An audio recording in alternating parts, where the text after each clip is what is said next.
Guys, it's me again, your AP Euro teacher, just killing time. I figured today I'd take some time to talk to you about imperialism.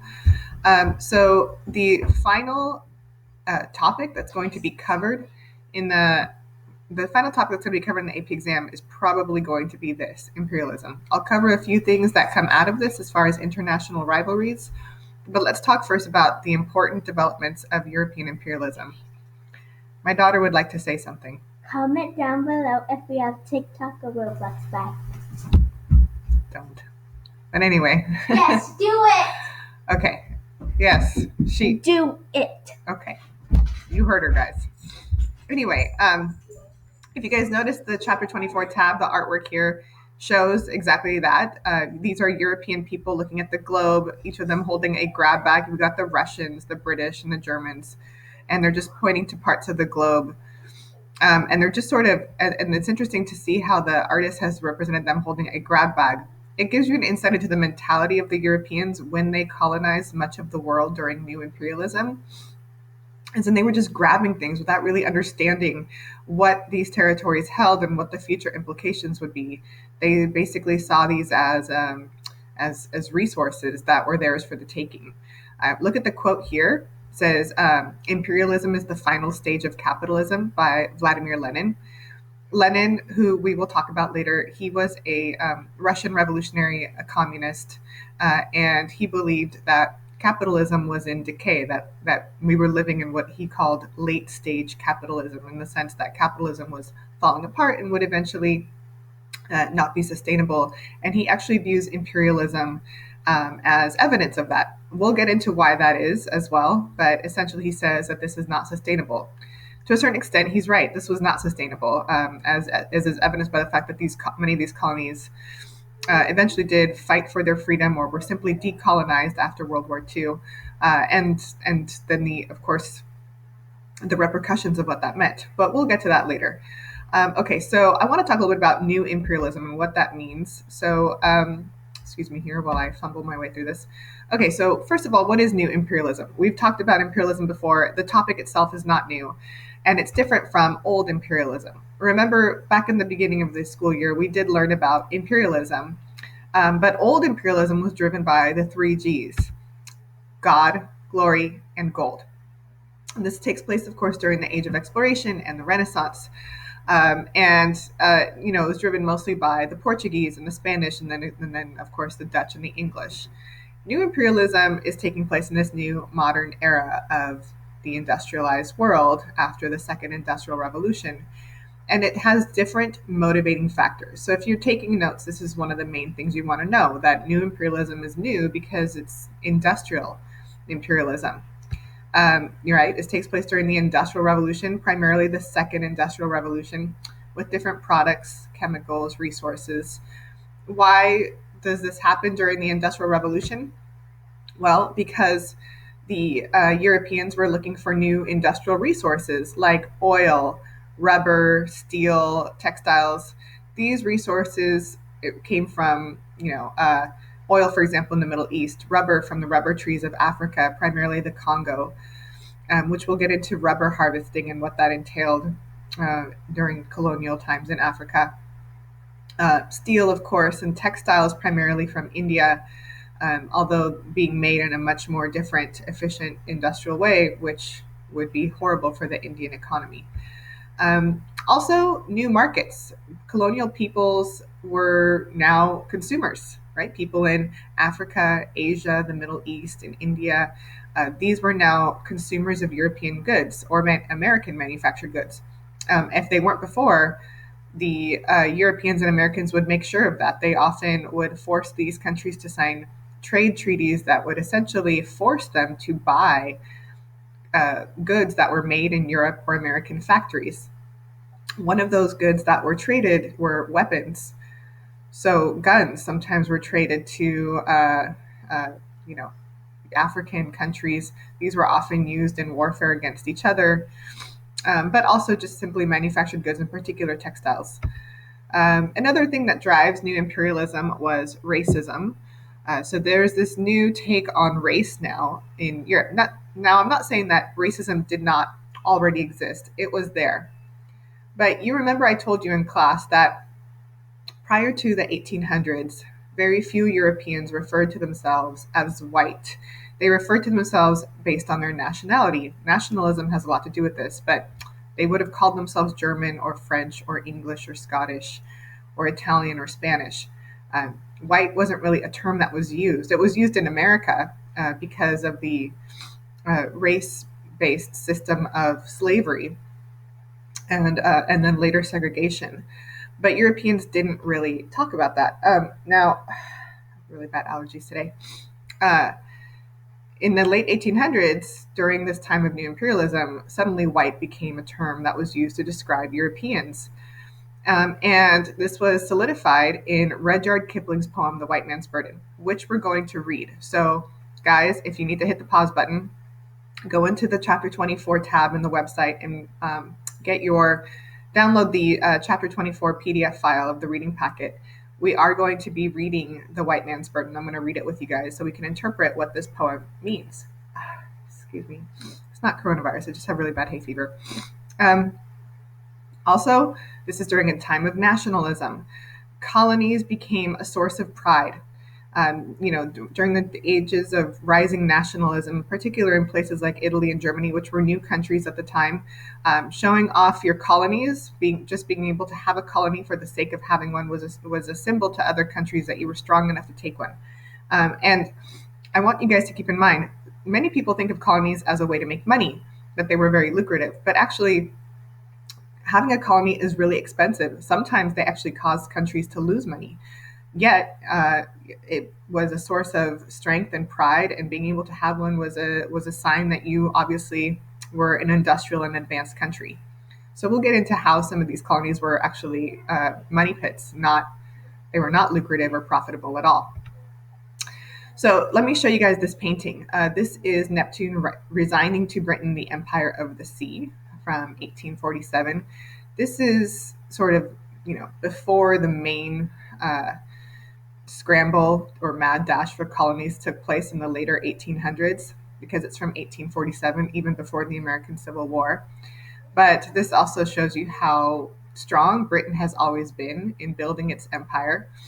As you guys can see, the painting shows Neptune. He's the god of the sea, and he is giving his trident with the help of the gods. You even see in the air here floating. That is the god of war. And this is, and then of course you see all like the sea nymphs and everything and all these symbols from mythology. And Neptune is giving his crown and his trident to Britannia. Britannia is the female symbol, of course, of Britain, symbolized here as well by the lion. So this is of course painted by a British artist, showing how Britain had already established domination of the seas. This is from a little bit later. This is from a French magazine called Le Petit Journal, and it shows France, personified here by Marianne. She's the female personification of France, and she is here arriving in Morocco, which is in North Africa. If you look at the drawing here, it shows Marianne, and she's arriving with, this horn of abundance as gold and grains and stuff spill out of her cornucopia. Meanwhile, you see the Moroccans, who look much smaller than her, and they are sort of bowing down to her in majesty, working the fields, and they look at her as if she is this astounding godlike creature. Also notice down here at the bottom, you've got some Moroccan natives looking somewhat astonished or perplexed by a book. So this implies, of course, that Marianne brings education or books or learning, mostly in the Western style, of course. In the background here, you see a French soldier giving a Moroccan man orders, and he is saluting. So this also shows you how the Europeans viewed themselves in comparison to others. Again, here's another painting of the arrival in Saigon, which, of course, is in Southeast Asia, or Vietnam and Thailand, the part of the world that used to be called Indochina. This is the Governor General of Indochina, Paul Beau, a French officer, of course, arriving in Indochina. And as you can see, of course, they're bowing to him in respect. Meanwhile, here you see some people kind of whispering, uh, probably asking questions about these new strangers that have arrived in this land. Okay, so let's talk a little bit more about this new imperialism and specifically the causes. As I said, it was driven by industrialization and racism. But there's one other factor that we need to talk about, and this is an important one because it's one of the reasons why World War I breaks out. And it's competition. Europeans were competing for colonies. Think of the game Hungry Hungry Hippos, and that will kind of give you an idea of how these competitions took place.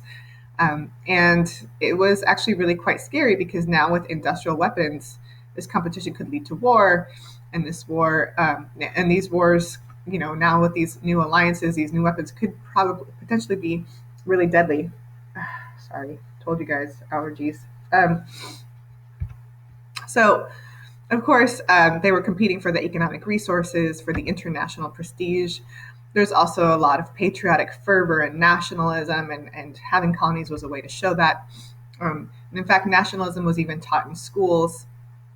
Like British and French school children were taught about their victorious histories, the reasons why their culture deserved to be spread. Newspapers as well, volunteer groups, even theater plays would put on these sort of patriotic shows. And then, of course, this is during the time of social Darwinism, which had already been applied in Europe, as a way to uh, sort of keep the poor in their place, so to speak, right? The idea that some people were poor because they were just meant to be poor, because they were inferior or less intelligent or lazy. And this, of course, then is applied to race as well. After all, many Europeans saw the fact that they were able to dominate so much of the world as evidence of their superiority.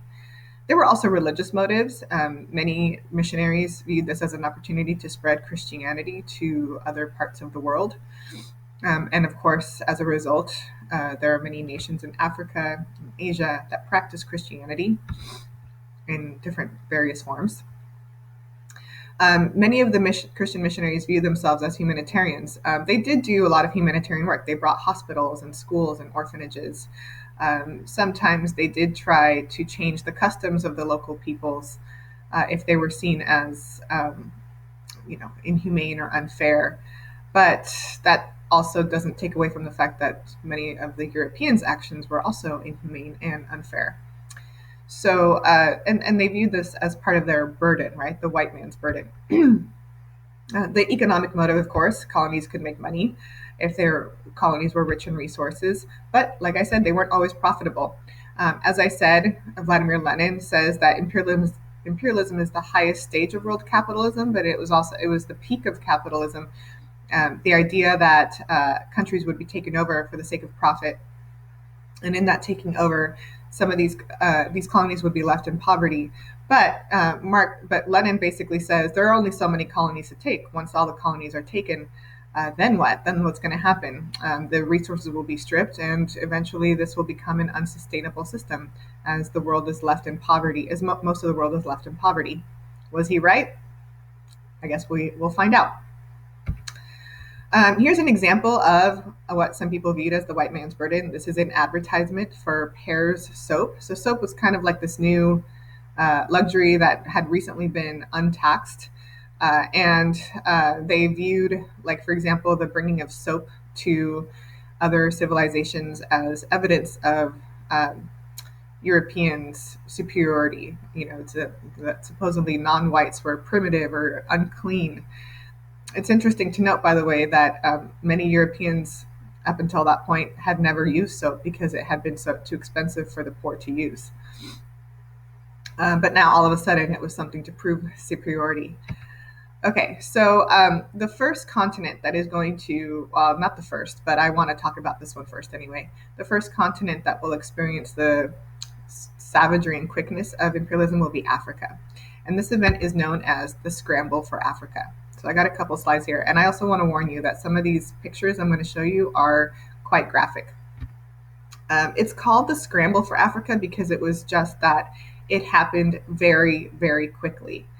If you think about how big Africa is, I think two continental United States, or maybe two and a half, can fit inside the continent of Africa. It only took 25 years for Africa to be colonized. Let's talk about some parts of it specifically. You've got South Africa, which actually had already been colonized a couple centuries before by the Dutch. But the British come and take over during the Napoleonic Wars, and they call it the Cape Colony. And they encouraged other British to come and immigrate. However, I want to go back to this important point. South Africa had already been colonized by the Dutch way back in the 1600s. The Dutch colonized it in the same way they colonized New York. They moved there, became farmers, and essentially considered themselves to be South Africans, or what they call Afrikaners. They were also known as Boers.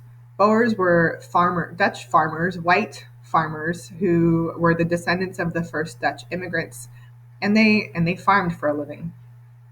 So when the British show up during the Napoleonic Wars and they take over, they actually displace many of these Boers, or Dutch South Africans.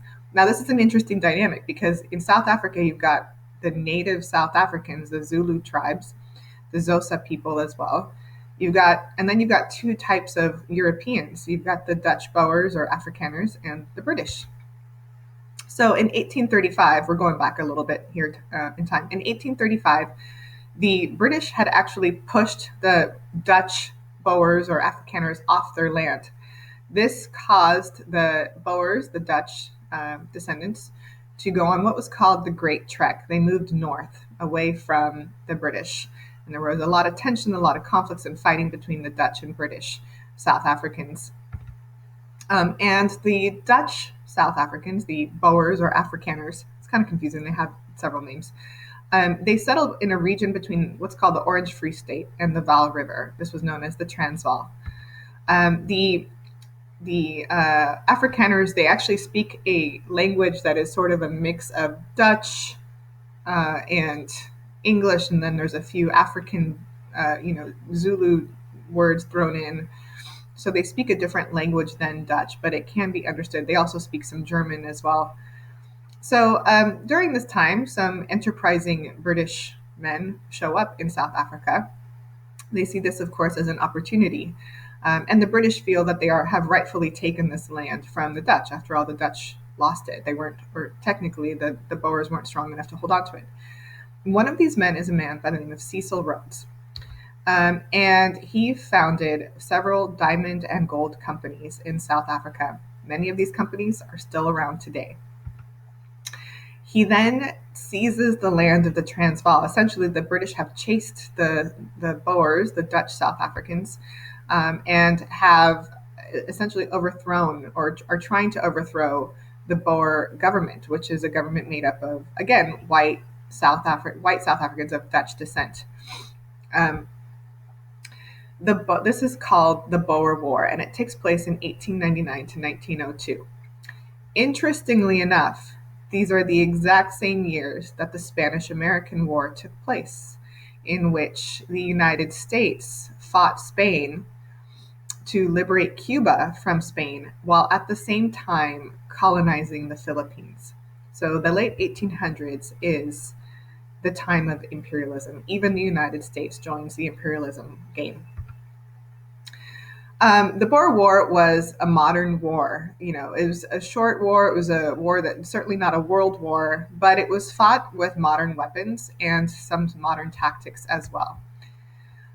During this war, and I'm going to get into it a little bit more later, during this war, the British did things to the Boers, like, for example, kept them in concentration camps. Not the same as the concentration camps that the Nazis had. There weren't gas chambers or anything like that, but many people died, and many of the prisoners were Boer or Afrikaner women and children as well, and many of them died in these British-built concentration camps. In the end, the British won, and this led to the Union of South Africa in 1910. Let me go back here to Cecil Rhodes. Cecil Rhodes, he made a fortune, several fortunes off the backs of slave labor in Africa. I know you guys are thinking, like, well, isn't slavery technically over? Well, the slave trade is over, and slavery was now illegal in America, but slavery is still very much a thing. Cecil Rhodes made a fortune, and you see him here. This is a cartoon of him. Do you see this wire that he's holding up here while he spans the continent of Africa? That's a telegraph wire, showing how he brought the telegraph industry to Africa as well. He named a colony after himself called Rhodesia. We now call it Zimbabwe. And he also founded a diamond company, which is still a huge diamond company today, called De Beers. He founded it in 1888. De Beers is famous because they provide diamonds to several jewelry companies around the world. They are the ones who came up with the famous marketing line, "A diamond is forever," and they controlled the diamond trade for most of the 20th century. Also, they are one of the biggest providers of and buyers of what are called blood diamonds. Blood diamonds are diamonds that are mined often with slave labor, often child slave labor. This still happens even today. And the sale of those diamonds goes to buy weapons, often used in warfare against their own people in Africa. So, just something to keep in mind as when we are buying jewelry, that De Beers has a huge grip on the market, the diamond market, even to this day. So let me go back to this Boer War. The Boers, the Dutch again, they fight in the style of guerrilla warfare, kind of similar to the way that the American colonists fought the British. But the British response was to place Boer women and children in concentration camps where a lot of them died. So this causes a lot of bitter resentment between the Afrikaners, the Boers, and the British. In 1910, the British joined all of South Africa, the Boer and the British Cape Colony, into a confederation, and they established a constitution. And they implemented what are called laws of apartheid. That's an Afrikaner word which means separateness. You should be familiar with this because it's very similar to, in many ways, it was similar to, but more extreme than the Jim Crow laws of the American South, which were also in place during this time. So South Africa becomes a segregated state in which a white minority, about 10% of the population of South Africa is actually white at that time, but they ruled over the majority of people in South Africa who were actually black. And it was mostly controlled by the British, although by this time there were also some Dutch Afrikaners who were also in the government. But apartheid or separateness means exactly that. The black and the white populations had to live separately, totally segregated, with rules that oppressed the majority black population. For example, black South Africans were forbidden to vote. They couldn't even own any property. Keep in mind, this is their native land. They couldn't hold office. They couldn't participate in any way in white society. If they were forced to live in what are called townships, which is what we would call shanty towns or ghettos. And if they wanted to leave to go work, for example, many of them had homes as domestic servants in wealthy British or Boer homes. They had to have special passports in order to even leave their townships. You guys might think that this sounds like ancient history. I was in high school when apartheid ended. Apartheid actually remained a legal code of laws in South Africa until 1994. Your parents might remember when apartheid finally ended. This is 1994. This is the 90s, right? Totally modern era. The internet was a thing already. Today, South Africa continues to struggle with a lot of the racial tension and economic injustice, as the majority of black South Africans are still very poor, and the majority of the wealth in South Africa is still held by the minority white population. So while this sounds like ancient history, it's not. They didn't even have their first black president until 1997, and that was Nelson Mandela. They also experienced a horrific AIDS epidemic, which ravaged the country.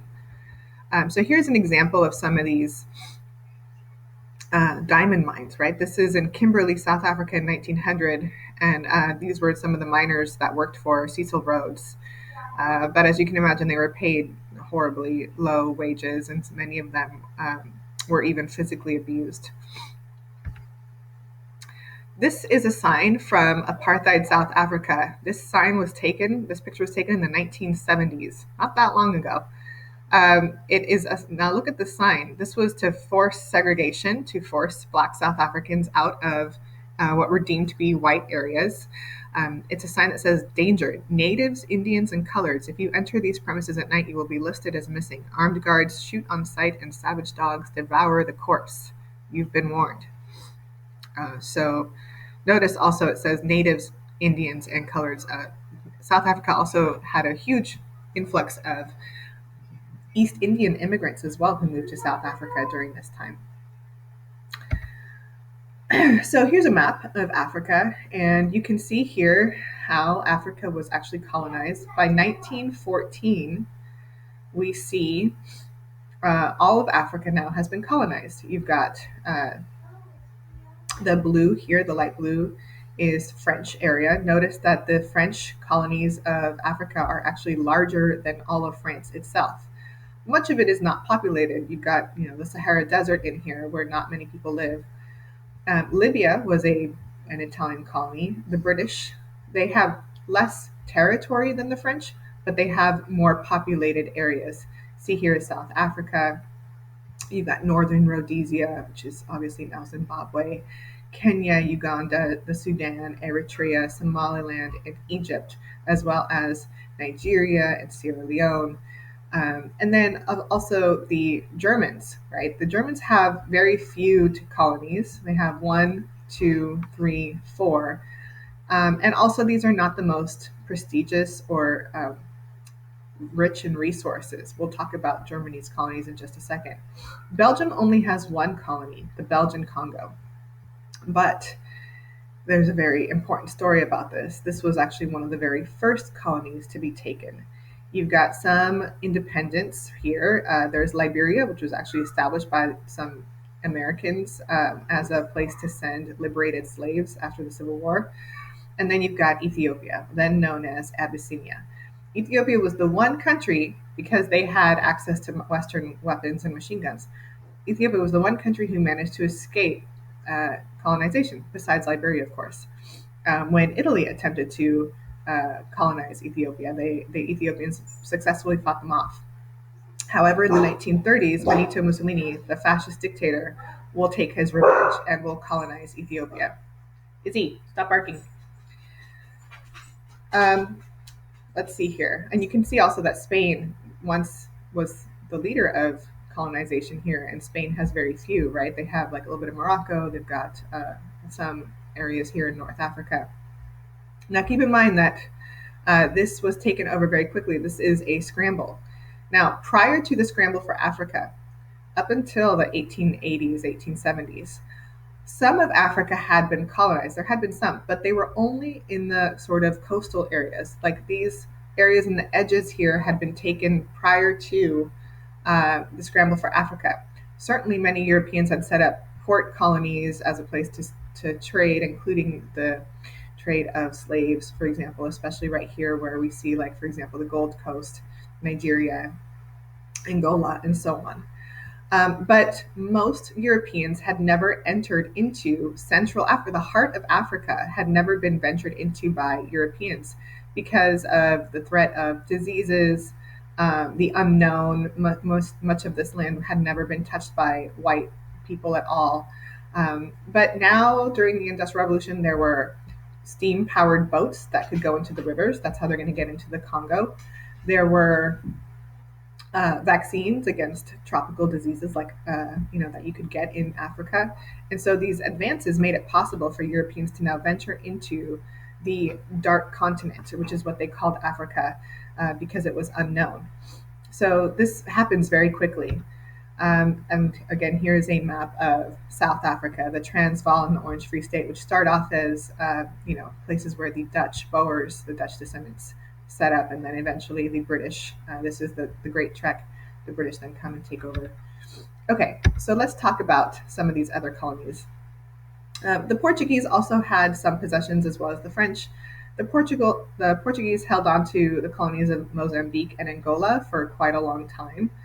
And the French, they took, like I said, a huge chunk of land from Africa.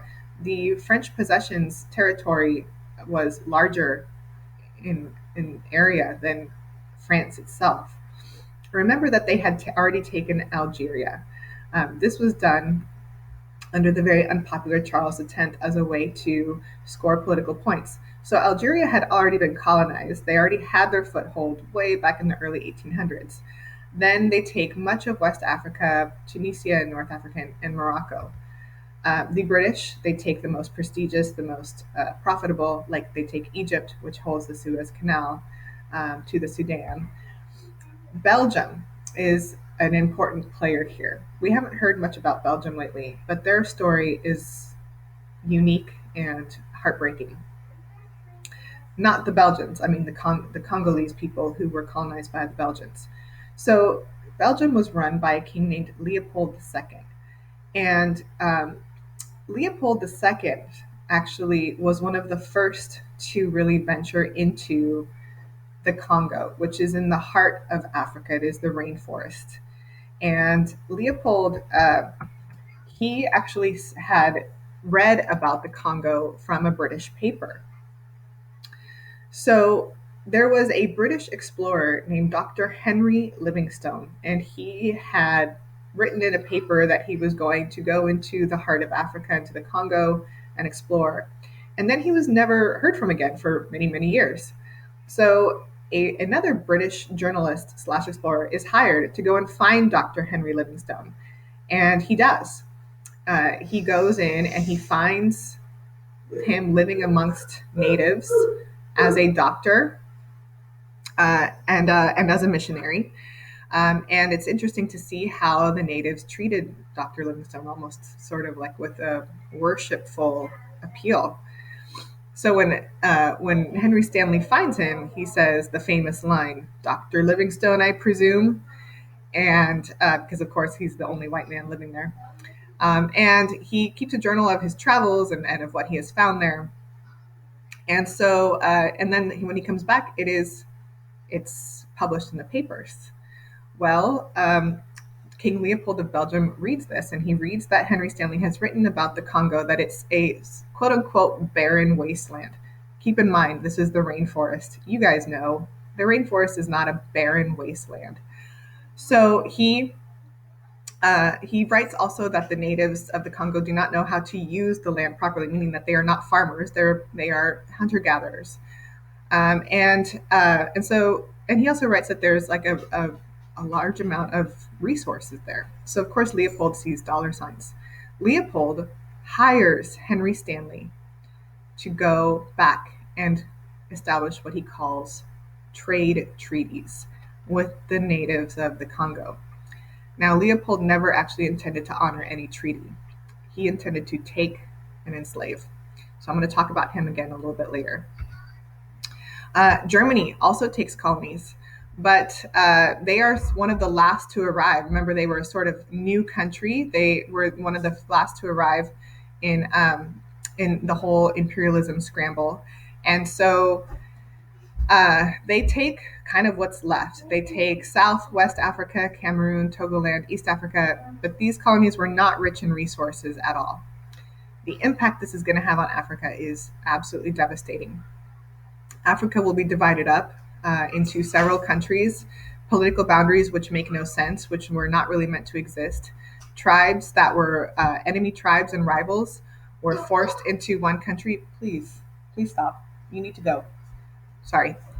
Um, Other tribes that were families or that were meant to be together were torn apart by political boundaries. And the Europeans who took these lands had zero intention uh, of actually caring or learning about the native peoples who lived here and their customs and traditions. This, by the way, is King Leopold II of Belgium. I want to talk about him a little bit more. Leopold is probably one of the most evil people who has ever lived. And I'm going to show you some photographs of what he is responsible for, and I want to warn you that they are sometimes graphic. He would give any other villain in history a run for their money, and he's often not talked about.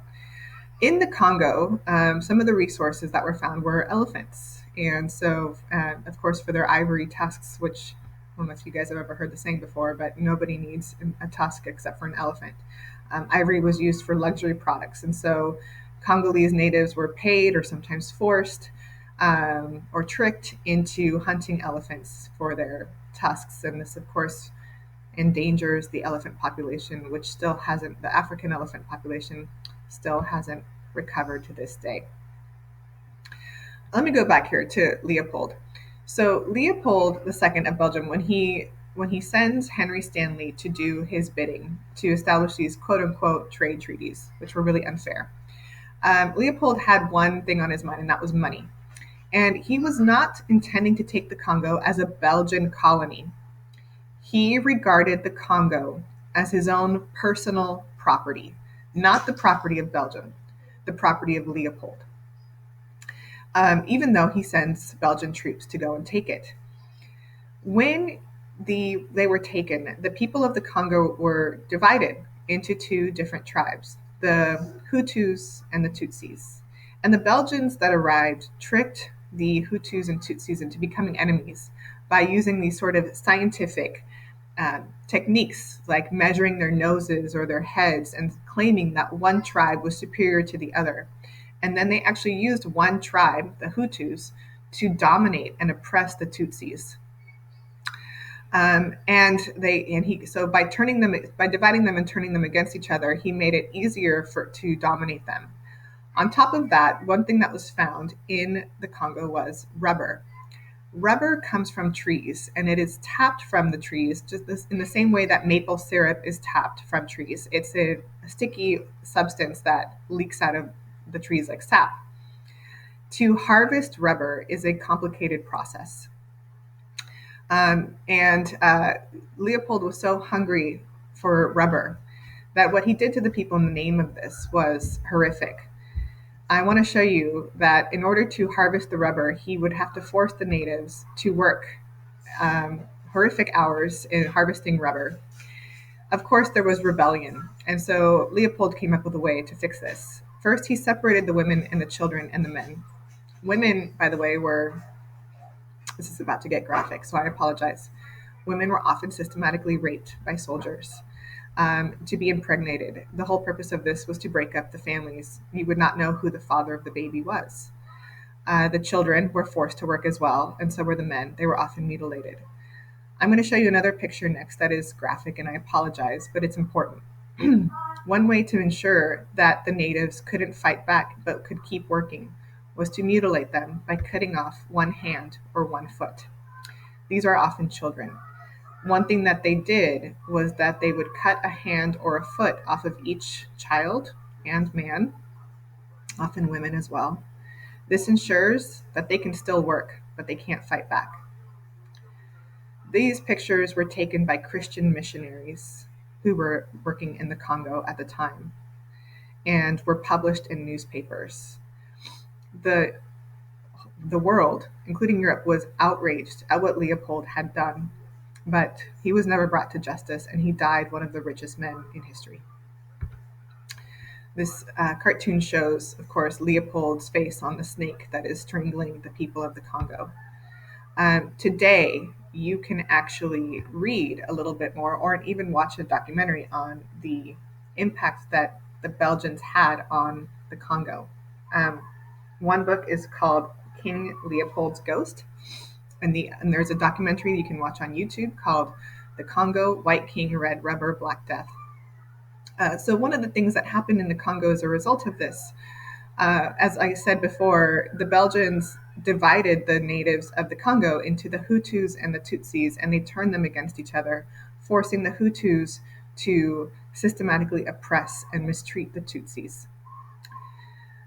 But this has a massive consequence that is still playing out even to this day. In the 20th century, in the 1960s, Belgium finally decolonized the Congo. This country, one of the countries in the Congo, is now called Rwanda, which was in the heart of the Congo. And Rwanda was a Belgian colony.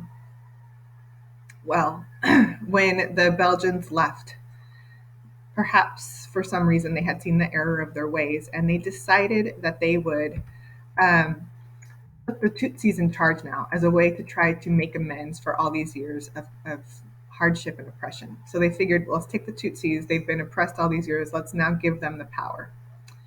Well, as you can imagine, the Tutsis took their revenge on the Hutus, and this led to some civil wars in Rwanda. What came out of this was a dictatorship, and this dictator was killed when his plane was shot down in the 1990s.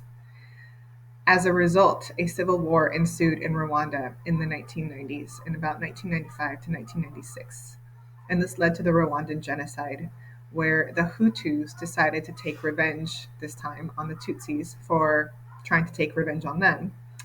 And with guns and machetes purchased for 10 cents from China, over 1 million Tutsis were massacred in 100 days. To this day, Rwanda and the Congo are still trying to recover from the horrific impact of the Rwandan genocide. So I tell you guys this not to make you sad, but so that you can understand that imperialism is one of those things that isn't really history, it's modern life. The consequences are still being played out today, and have not been resolved. Uh, Germany also took an empire, but like I said, they were the last to arrive, one of the last to arrive, and they don't really get prime territory in Africa. Also, in Germany, there really wasn't that much enthusiasm for imperialism. It almost seemed like Germany was just doing it just to say that it could compete on the world stage with all these other imperial powers. The main motive was to compete against France and Britain, right? Germany's rivals are France and Britain, and they want to show that they are just as good. But Bismarck himself actually never really wanted colonies. This was something that the Kaiser wanted. So in 1884 and 1885, Germany establishes these protectorates or colonies in Southwest Africa, which today we call Namibia, Togoland, the Cameroons, and Tanganyika. But was really short lived. There weren't that many Germans who were actually involved in taking the colonies, and also they were money pits. These lands in Africa had no rich resources. They contained just native peoples who lived off the land. There was no rubber or oil to be found or gold. So there were no significant economic returns. Germany invests money into this for really no good reason. This, though, led to some frustration on the part of Germany, and this is a very little known genocide. So you can see also that imperialism is one of the first things in the 20th century to lead to actual genocides. In Southwest Africa in 1904, the country of Germany implements a genocide, a systematic killing of the native Herero people. They left 80% of the population dead. Again, these places have not recovered from these genocides. The population has not yet actually been replenished. When Germany decided to leave, they just picked up and left. This is an example of a German guarding Herero women and children in a German Southwest camp, a prison camp, a concentration camp. As you can see, they are unsheltered from the sun and the elements. The situation itself was incredibly rough, and these people starved to death. 80% of the population dies in these camps. A lot of people don't talk about these issues. So that's it for African imperialism. I'm going to make another video on Asian imperialism. However, before we do that, I want to remind you that with imperialism, there are a lot of opportunities to watch some enriching documentaries and books, that because imperialism is something that is still being felt today, regardless of the fact that they may be that these colonies are now technically independent or sovereign states. This is a fairly new development in history. So I'm going to stop there for now. We're going to read, go away. We're going to read in the next video I'm going to make on Asia, the white man's burden. So make sure you guys have that ready to go. Alrighty. So anyway, I'll see you guys very soon.